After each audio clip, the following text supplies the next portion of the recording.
Hey guys, this is Amy with Gold Plating Services. I'm here with Holden today. We've had a lot of people inquiring about racks custom to their project, and so we don't do a ton of custom racks here on location, but it's pretty simple to do at home. We have a piece of stripped copper wire. Prior to getting it, it has a coating on it, and we'll just strip it off there. And then we have heat shrink. This is a 1/8 inch dual wall heat shrink just to help cover up the copper wire that we don't want the gold to deposit. And then we've got some soldering gun, and a hand drill to spin the wire. So today Holden's just gonna kind of quickly walk us through how he does it and a few tips so that you can do this on your own. All right, so the first step we want to start doing, which I like to do because right now this is a raw piece of wire and it's not very straight and it's not very strong either. So what we like to do here is we bend the ends and then we're going to twist this wire so it strengthens and it won't break as easy.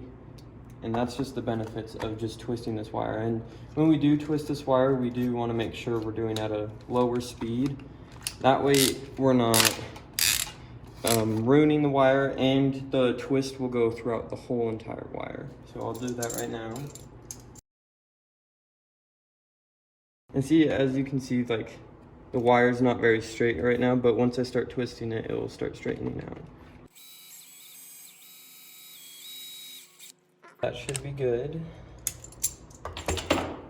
And with this wire, you can see now, I don't know if it will show up in the video, but it's twisted and it has like a twisted effect in it, and that's what makes this wire a lot stronger. And as you can see, it's a lot straighter than it was. All right, so I've just made up our rack, and this is the handle part that's unique to us.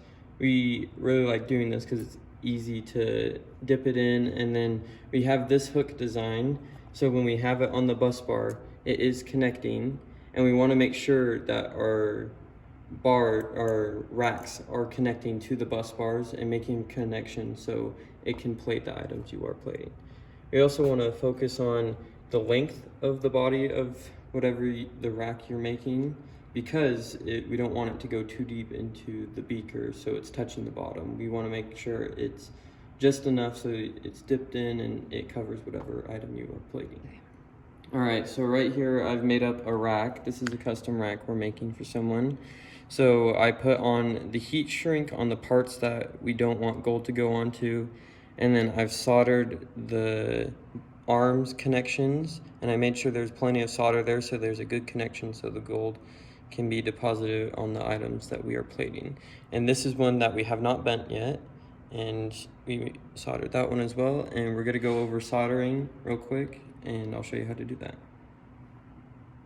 So right here I'm going to make sure this arm is tight on there, and I do that by keeping my fingers as close as possible to where I'm bending it. That way it's tight. So as you can see, that's still kind of loose. It's not on there quite that good. So we do have a process where we tighten it a little tighter, and I just grab two things to grab the bar with. These, grab the end of these, and I'll pull them together, and that should make it a little tighter. So now when we're soldering, I want to make sure that there's a good connection between this bar and this bar, so the energy and the electricity will flow onto what we're plating. So I make sure I get some heat on this bar so the solder will transfer to that bar. As you can see, it's not even connected to the actual body of the that we're soldering it to, because there has been no heat transferred onto this bar. So now that we have that solder there, I'm gonna put some heat on that bar, and you can see the solder wets out on this bar right here. It's going to suck all the solder to where the heat is.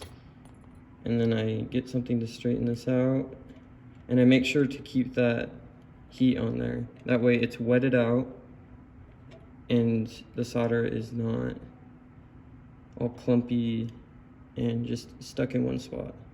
So now that has wetted out, I wait for it to harden up, and that's how it gets connected to the bar, and that should be good. All right, so as we are heating this up, we want to be careful because this copper can get really hot because it's transferring the heat energy through it. So you want to make sure you have another tool and you're holding onto this so you can straighten out your pieces or however you want it to look. But you want to make sure you're not touching this with your skin because it will burn you because the heat is transferring from the soldering iron into the copper.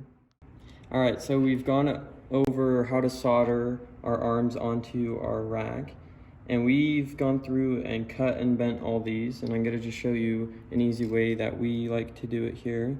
And it's just getting a pair of needle nose pliers and using the inside of it and the body of the needle nose pliers to bend the shape onto our things. And we also want to make sure that when we're putting these arms on the racks, they're not poking out too far so they don't touch the anodes of the beakers, because that can cause a major issue and it could ruin whatever you're plating, as well as the anodes that are in what you're plating in. All right, so this is our finished rack, and we've gone over all the points where we don't want gold to deposit on.